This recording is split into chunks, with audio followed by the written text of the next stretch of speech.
Welcome to Affection Unbound. Enjoy real cheating stories and love tales. For watch, subscribe now. Join us for drama and passion. Hit subscribe for updates. I thought I'd found my forever with Vanessa, but when she packed 4 suitcases for a work trip and left her key behind, I uncovered a secret that shattered our marriage and led me to a choice that changed everything. Want to know what I did with our dream home and the truth I found? You won't believe how it all unfolded. I'm Jordan Bennett, and for 6 years, Vanessa Harper was my world. We tied the knot 8 months ago in a stunning spring wedding at Lakeside Park, Cleveland, Ohio, with cherry blossoms raining pink petals and our friends toasting us under a golden sunset. Her folks threw us the party of a lifetime, catered by the best barbecue joint in town, a live jazz band, and a lakeside gazebo glowing with fairy lights. We'd been shacking up for 4 years in my modern townhouse on the edge of Lake Erie, a place I bought back when I was a single architect with big dreams. The deed's in my name, and we kept our bank accounts separate, our way of keeping things fair while we chased our own paths. It was a muggy Saturday night in July when Vanessa waltzed into my home office, her hazel eyes sparkling like they did when we first met at a crowded coffee shop downtown. She leaned close, her fingers brushing my shoulder, sending that familiar jolt through me. "Jordan, babe, work's been killing me," she said, her voice soft but electric. "I need a break, some adventure. Mia's got these networking gigs lined up, 4 weeks total out of state. I'll crash with her." Mia, her wild child co-worker, always teased that our cozy life was too tame for Vanessa's fire. I smiled, kissed her forehead, and said, "Go chase your spark, sweetheart." She packed like she was moving out, 4 suitcases stuffed with cocktail dresses, her favorite perfumes, even the locket I gave her on our honeymoon. She left her key on the mantel with a wink and vanished into the dusk, her laugh echoing in my head. The townhouse felt hollow without her, but I trusted her. Our love was built on late-night talks and stolen kisses by the lake. Still, something nagged at me. The next morning, sipping black coffee on the patio, I got a call from Lucas Hale, a big-shot developer who'd always had his eye on my place for its killer view. He offered $550,000 cash, 45-day closing. I wasn't planning to sell, but Vanessa's absence and her vague texts, "Miss you, babe," with no details, had me rattled. I called my buddy Daniel Foster, an estate lawyer, and laid it all out. Our whirlwind romance, the wedding, her sudden work trips, the townhouse in my name. He confirmed Vanessa had no legal claim since we kept finances separate, her contributions just rent-like payments. I could sell solo, but I'd need to notify her about her stuff. I hesitated, but her social media told a different story from her networking claims: rooftop bars with Mia, candlelit dinners with some shadowy guy, captions like "living my truth." My gut twisted. Friends sent me screenshots. Vanessa dancing too close to a stranger in a Miami club, her smile too intimate. I saved them, my heart sinking. I texted her about picking up her things. "Soon, love, promise," she replied, all heart emojis. I gave her 2 weeks. She laughed it off. So I hired movers, packed her silk scarves, her wedding jewelry, everything, and stored it in a secure unit downtown. "What's this, Jordan?" she texted, shocked. "You wanted freedom, Vanessa," I shot back. "I'm giving it to you." Her posts kept coming. Beaches, cocktails, that same guy. I hired a PI needing answers, dreading them. The PI's report hit me like a punch to the chest.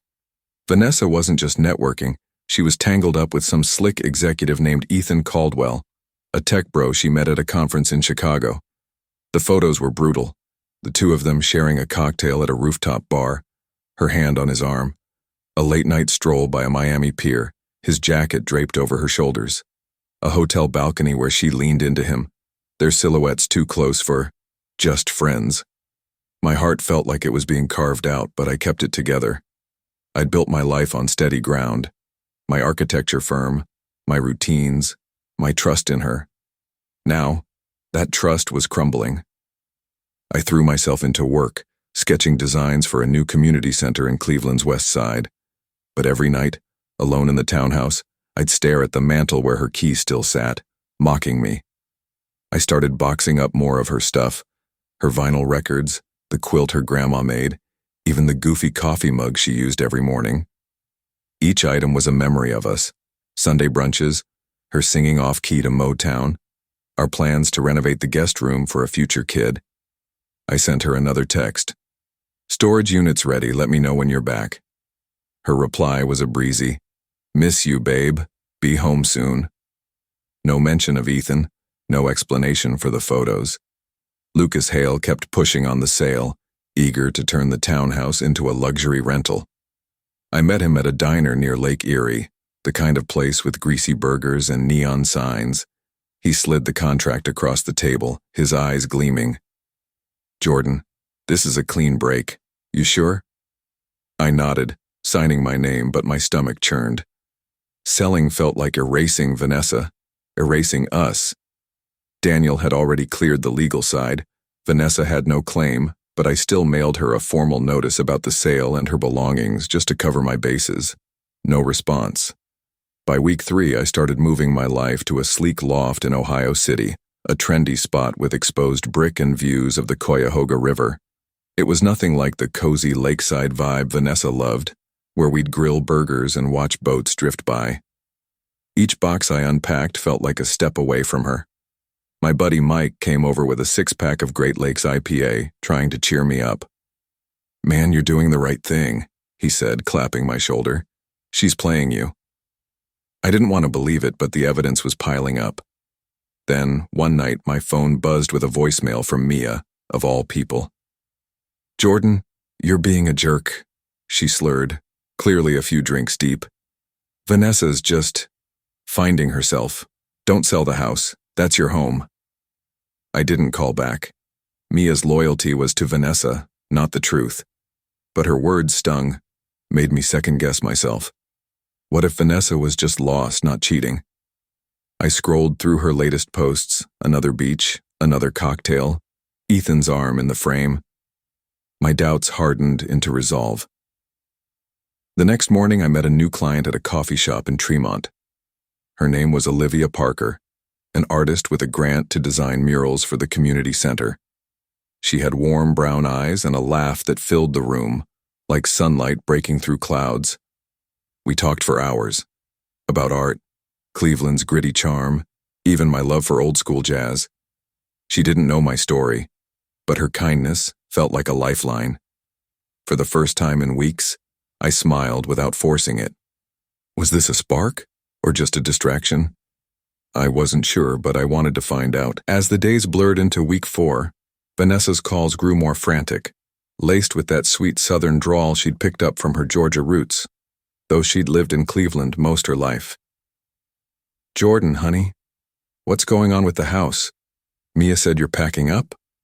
I kept it vague, saying, "Just handling some things, babe." But inside, I was a storm. The PI dug deeper. Ethan wasn't just a fling. They'd been emailing for months before her trips, planning getaways disguised as work. One photo showed them at a cozy BB in Key West, her head on his shoulder under string lights. It felt like a knife twist, but it fueled my decision. The closing was set for next week, and Lucas was already talking renovations. I dove into the community center project with Olivia, our meetings turning into something more. We'd grab lunch at the West Side Market, munching on pierogies and fresh produce, laughing about her quirky art habits like painting murals at midnight. "You've got this quiet strength, Jordan," she said one afternoon, her hand brushing mine as we sketched ideas.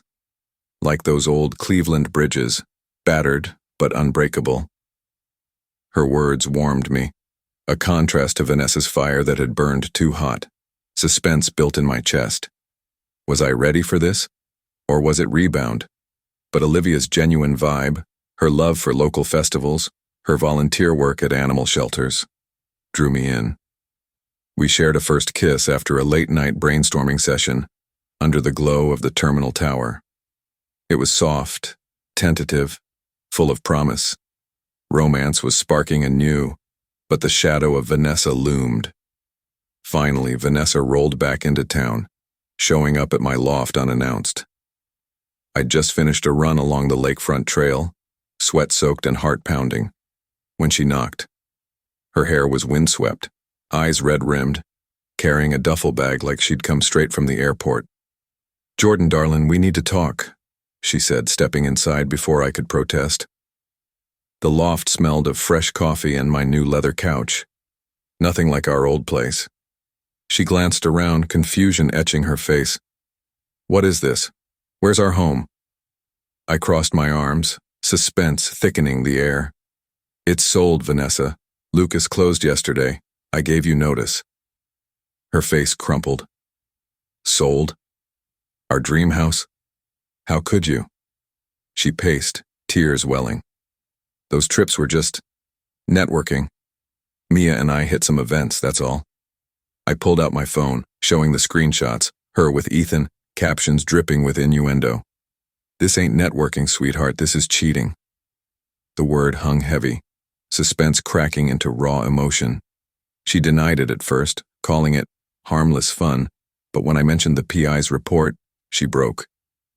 "Okay, fine. Ethan, he made me feel alive again. Our life got so routine. Work, bills, no spark. But I love you, Jordan. It was a mistake." Her confession hit hard, but it didn't shatter me like I thought it would. I'd already grieved us.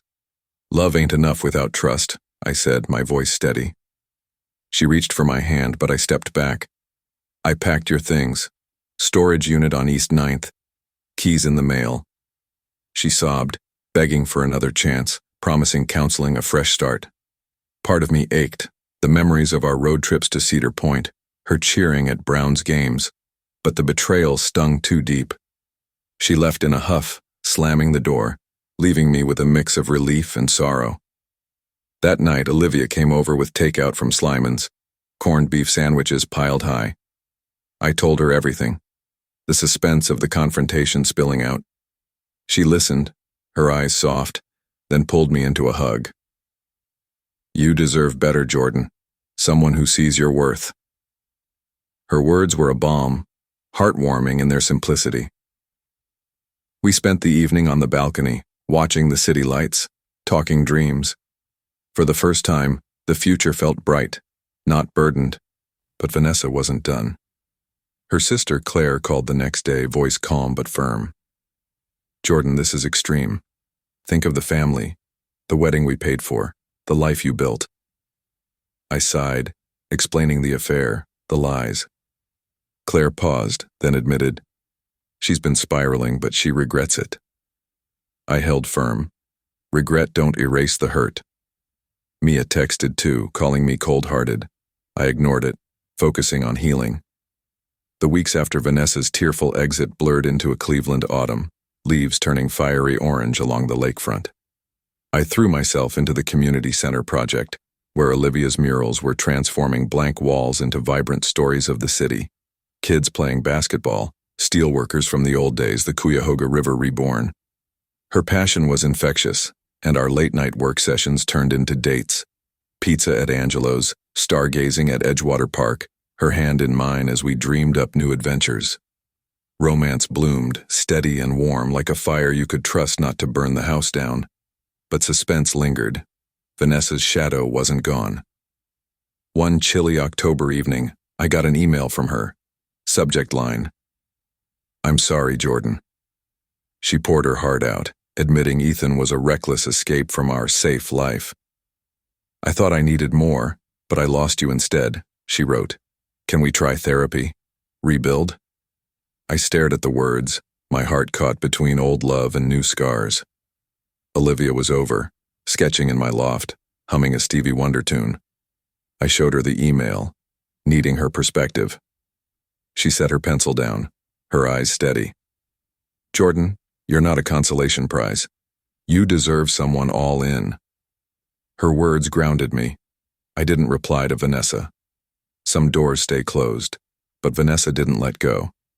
She showed up at my firm's office downtown, dressed in the blue coat I'd bought her for our first winter together.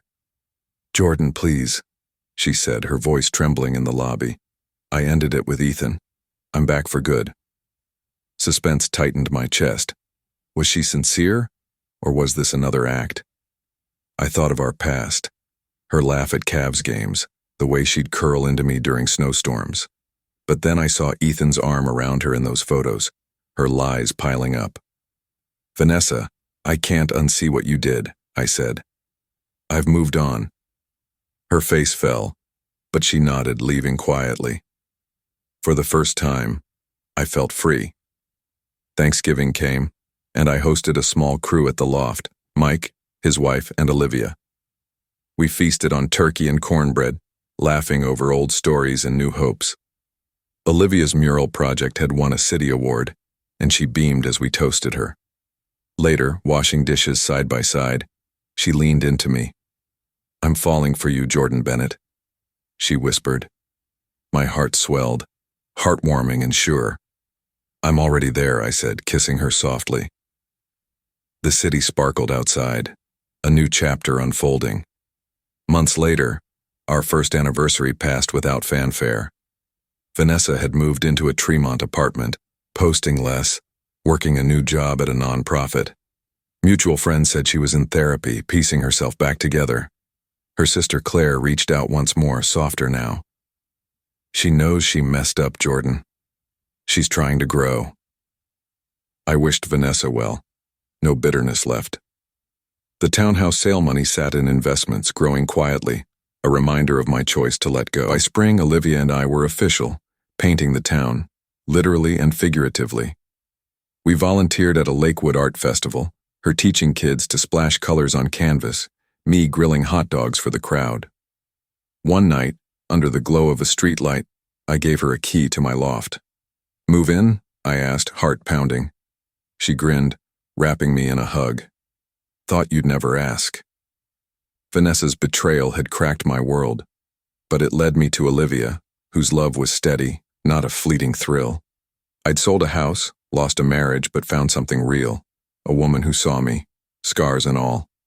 As we danced at a summer music fest, the flats alive with jazz, I knew I'd rebuilt stronger than before. The past was just a memory fading like a lakeside sunset.